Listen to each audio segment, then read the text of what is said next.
Halo teman-teman semuanya, semangat pagi, salam sejahtera, dan salam sehat selalu buat kita semua. Kembali lagi dengan aku, Vera Tambajaya. Dan di video kali ini kita akan melanjutkan materi kita dari video sebelumnya untuk part yang ketiga atau part yang terakhir untuk materi perubahan fisiologis dan ketidaknyamanan dalam kehamilan.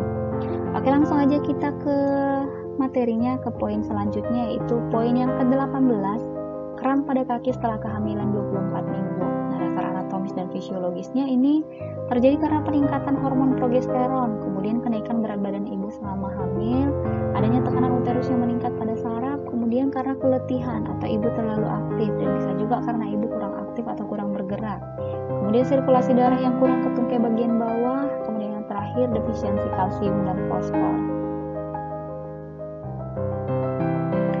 Cara meringankan atau mencegahnya, melatih dorsifleksi pada kaki untuk merenggangkan otot-otot atau posisikan kaki lebih tinggi pada saat tidur, boleh diganjal dengan bantal atau diarahkan ke tembok ya.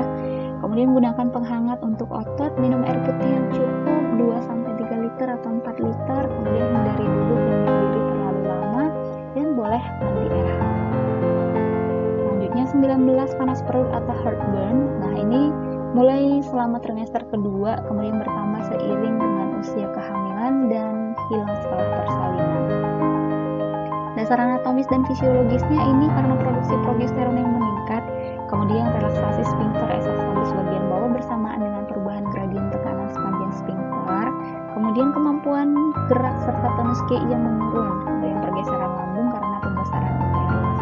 Nah, meringankan atau mencegahnya, makan sedikit tapi sering, kemudian hindari makanan berlemak atau terlalu banyak, makanan yang digoreng, makanan yang berbumbu merangsang, rasa asam, pedas, berbumbu tajam, kafein, soda, rokok, kopi, alkohol, coklat, dan hindari berbaring setelah makan dan makan sebelum tidur.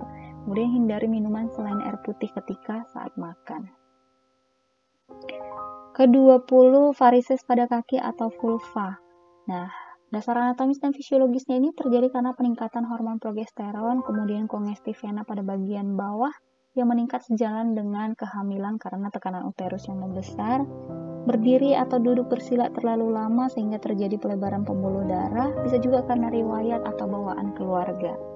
Cara untuk meringankan atau mencegahnya, tinggikan kaki sewaktu berbaring atau duduk, jaga kaki, jangan bersila. Kemudian hindari berdiri atau duduk terlalu lama, istirahat dengan posisi berbaring ke kiri, lakukan olahraga ringan pada pergelangan kaki, hindari pakaian yang ketat dan jaga postur tubuh. Hindari penggunaan sepatu hak tinggi, batasi asupan garam. 21, sakit punggung atas dan bawah terjadi pada trimester kedua dan ketiga. Dasar anatomis dan fisiologisnya ini karena uterus yang semakin membesar, kemudian spasme otot karena tekanan pada saraf, penambahan ukuran payudara, hormon yang meningkat menyebabkan kortilaku dalam sendi-sendi besar lembut, kemudian mekanisme tubuh yang kurang baik, yakni menempatkan tegangan pada punggung. Pada waktu mengangkat barang, sebaiknya bungkuk, bukan bercongkak. Kemudian cara untuk meringankan atau mencegahnya, gunakan body mekanik yang baik jika mengandung bunda, kemudian gunakan bra yang menopang dengan ukuran yang tepat, berlatih dengan mengangkat panggul, hindari ketidaknyamanan bekerja dengan menggunakan sepatu hak tinggi, kemudian gunakan kasur yang keras untuk tidur dan gunakan bantal waktu tidur untuk meluruskan punggung. 22, nyeri ligamentum rotundum. Nah, ini pada trimester kedua dan ketiga. Dasar anatomis dan fisiologisnya ini karena tekanan uterus pada ligamentum, kemudian hipertrofia dan kegangan ligamen selama kehamilan, dan bisa juga disebabkan karena kembung atau sembelit. Nah, cara meringankan atau mencegahnya, beritahu ibu penjelasan mengenai penyebab rasa nyeri ini. Kemudian tekuk lutut ke arah abdomen, topang uterus dengan bantal di bawahnya dan sebuah bantal di bawah lutut untuk berbaring miring supaya ditopang di bagian uterus dan bagian lututnya ya. Kemudian spider nevi. Nah, spider nevi ini muncul pada usia kehamilan 3-5 bulan. Spider nevi ini berbeda dengan varises ya, teman-teman. Kalau spider nevi ini di pembuluh darah kecil, kalau varises kan pembuluh darah besar. Nah, spider nevi ini warnanya merah, ungu, biru, dan polanya itu berputar. Dan biasanya Kalau varises itu kan di betis ya, tapi kalau spider navy ini di paha, dada, dan juga wajah. Nah, dasar anatomis dan fisiologisnya ini karena peningkatan hormon estrogen dan peningkatan aliran darah ke kulit. Nah, cara meringankan atau mencegahnya, yakinkan ibu bahwasanya spider navy ini akan hilang setelah kehamilan berakhir nanti, setelah ibu melahirkan. Next, yang ke-24, pusing pada trimester kedua dan ketiga. Nah, penyebabnya dasar anatomis fisiologisnya penggumpalan darah dalam pembuluh darah tungkai yang mengurangi aliran balik vena dan menurunkan output kardiak serta tekanan darah. Mungkin dihubungkan dengan hipoglikemia juga, atau mungkin karena si ibu sedang anemia. Cara meringankan atau mencegahnya, bangun secara perlahan dari posisi istirahat, hindari berdiri terlalu lama dalam lingkungan yang sesak atau hangat, kemudian hindari berbaring atau posisi terlentang ketika tidur, konsumsi makanan yang kaya zat besi, terapkan pola makan teratur, cukupi kebutuhan cairan tubuh, dan aktif bergerak. 25, insomnia atau sulit tidur, biasanya ini pada mulai pertengahan masa kehamilannya. Dasar anatomis dan fisiologisnya ini pola tidur yang berubah, tidur tidak nyenyak meningkat pada usia kehamilan 25 minggu sampai 33 atau 36 minggu, dan tidurnya akan kembali normal pada saat kehamilan aterram.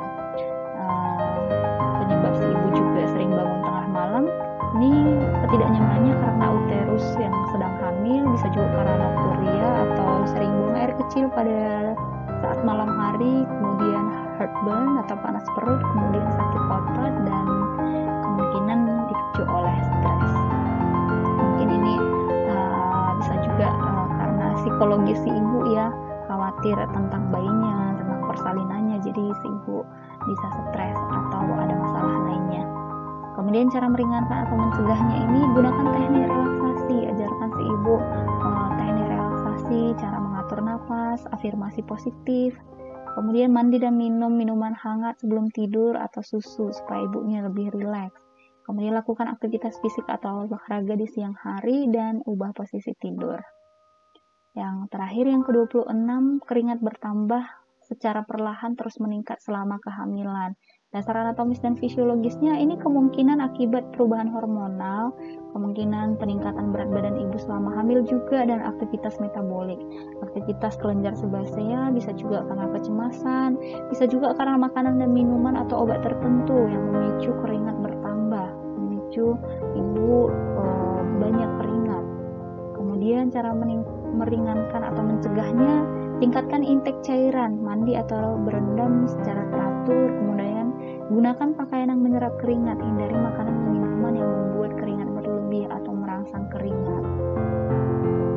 Nah, itu dia materinya teman-teman, cukup panjang untuk perubahan fisiologis dan ketidaknyamanan selama kehamilan ini. Semoga bisa dipahami ya. Mungkin supaya lebih paham, di next video saya akan buat contoh kasus atau soal